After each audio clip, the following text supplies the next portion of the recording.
नमस्कार. आज आपण अगदी गावरान चवीचा मस्त झणझणीत माशांचं कालवण किंवा माशाचं रस्सा बघणार आहोत. तर व्हिडिओ स्किप न करता व्हिडिओ शेवटपर्यंत नक्की बघा. व्हिडिओ आवडल्यास लाईक करा, शेअर करा आणि सबस्क्राईब करायला विसरू नका. चला तर मग अगदी घरगुती साहित्यामध्ये अगदी गावरान मच्छीपासून तयार केले जाणारा आज आपण माशांचं कालवण बघणार आहोत. अगदी कमीत कमी साहित्यामध्ये अगदी झणझणीत असा हा माशांचा कालवण कसं बनवायचं आज आपण या व्हिडिओमध्ये बघणार आहोत. तर मग कालवण करण्यासाठी आपल्याला काही मसाले लागणार. त्यासाठी आपल्याला लागेल लसूण, अद्रक, मिरची, एक बारीक चिरलेला कांदा, तेजपत्ता आणि खोबऱ्याचे काप. आणि यामध्ये मी काय घेतलं आहे खडे मसाले. त्यामध्ये वेलदोडा, भेंडी विलायची, साधी विलायची, कलमी, धने, जिरं, थोड्या 2 ते 3 मिऱ्या. अशा प्रकारे आपल्याला हे सर्व साहित्य अगदी मंद आचेवर भाजून घेऊया. तर मसाले भाजत असताना अगदी मी इथं थोडा तेल टाकलेला आहे आणि तेल टाकून आपल्याला अगदी छान तांबूस कलर येईपर्यंत किंवा खमंग वास सुटेपर्यंत मसाला भाजून घेऊया. तर इथं अशा प्रकारे मसाला भाजून झालेला आहे आणि आपल्याला मसाला बारीक करण्यासाठी पात्रामध्ये काढून घेत आहे.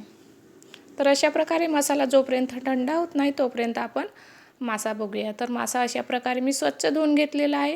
त्याला थोडं तांदळाचा पीठ आणि मीठ लावून अगदी त्याला स्वच्छ असं छान धुवून घेतलेलं आहे. तर अशा प्रकारे आपल्याला मासा छान पाण्यातून काढून घेऊया. चला तर मग रस्सा बनवण्यासाठी इथं मी एका कढईमध्ये तेल टाकलेलं आहे. आपल्याला तेल गरम झाल्यानंतर आपण जे वाटण तयार केलेलं होतं ते अगदी कडकडत्या तेलामध्ये आपल्याला तेल छान कडक तयार करायचं आहे, जेणेकरून मसाला अगदी छान भाजला जाईल. तर अशा प्रकारे इथं मी मसाला टाकून अगदी आपल्याला 2 ते 3 मिनटं हा मसाला छान परतून घ्यायचा आहे. तर अशा प्रकारे उरलेला मसाला पण मी टाकून घेतला आहे आणि अगदी 2 ते 3 मिनटं आपल्याला हा मसाला छान परतून घेऊया.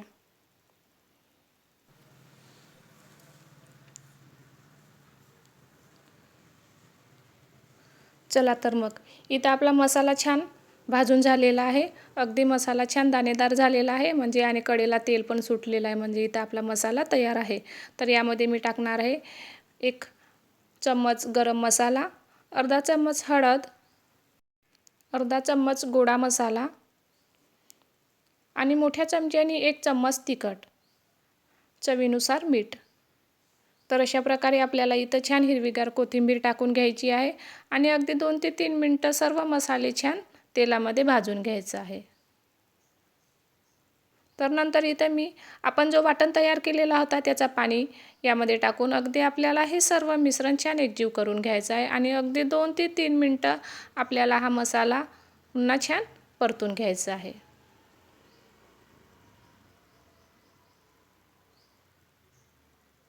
तर अशा प्रकारे इथं तुम्ही बघू शकता मसाल्याला हलका तेल सुटत आहे, पण आपला मसाला हा पूर्णपणे तयार झालेला नाही आहे.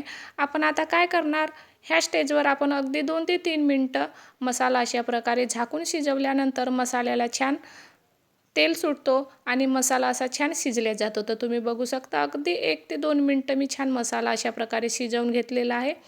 अगदी मस्त वर तेल आलेलं आहे म्हणजे इथं आपला मसाला तयार आहे. आणि नंतर यामध्ये आपण मासे टाकणार आहोत. ह्या स्टेजवर मासे टाकले तर काय होतं, मासे असे पांचट लागत नाही आणि खायला पण छान चवीला लागतात. अगदी आपल्याला मासे टाकल्यानंतर अगदी हलक्या हाताने आपल्याला हे छान मिक्स करून घ्यायचं आहे, कारण मासे हे लवकर तुटतात. त्यामुळे अगदी हलक्या हाताने आपल्याला सर्व भाजी छान एकजीव करून घ्यायचं आहे. आणि नंतर यामध्ये मी एक बारीक चिरलेला टोमॅटो आणि कोथिंबीर टाकून अगदी आपल्याला 2 ते 3 मिनटासाठी हे मासे शिजवून घ्यायचं आहे.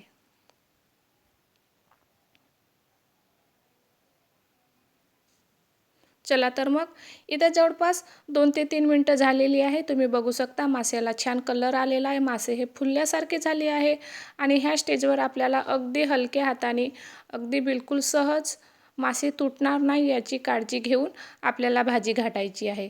तर अशा प्रकारे छान आपल्याला मासे अगदी हलवून घ्यायचं आहे.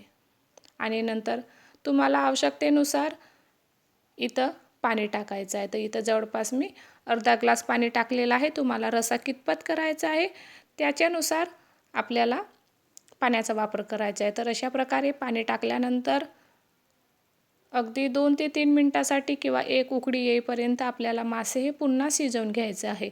जर तुम्ही अशा प्रकारे मासे मसाल्यामध्ये टाकलं तर मासे हे पांचट लागणार नाही आणि छान मसाला आतमध्ये पर्यंत त्यांना छान मसाला लागेल. चला तर मग आपण एक उकळी येईपर्यंत मासे शिजवून घेऊया. तर इथं तुम्ही बघू शकता अगदी मस्त रस्स्याला छान एक उकळी आलेली आहे. म्हणजेच आपली इथं भाजी तयार आहे. तर इथं आपली अगदी मस्त झणझणीत माशांचा कालवण तयार आहे. अशा प्रकारे तुम्ही जर भाजी केली तर मासे अजिबात तुटणार नाही किंवा रस्स्यामध्ये कूट होणार नाही. चला तर मग इथं कोथिंबीर टाकून घेतली आहे. तर अशा प्रकारे जवळपास 15 ते 20 मिनटात अगदी आपल्याला झणझणीत चवीची माशाचं कालवण तयार होतो. अगदी कुठलाही तामझाम न करता घरगुती साहित्यामध्ये कमीत कमी मसाल्यामध्ये इथं फिश करी तयार आहे. तर अशा प्रकारे व्हिडिओ कसा वाटला मला हे कमेंट करून नक्की सांगा. व्हिडिओ आवडल्यास लाईक करा, शेअर करा आणि सबस्क्राईब करायला विसरू नका. चला तर मग पुन्हा भेटूया अशाच एका नवीन व्हिडिओसोबत. तोपर्यंत बाय.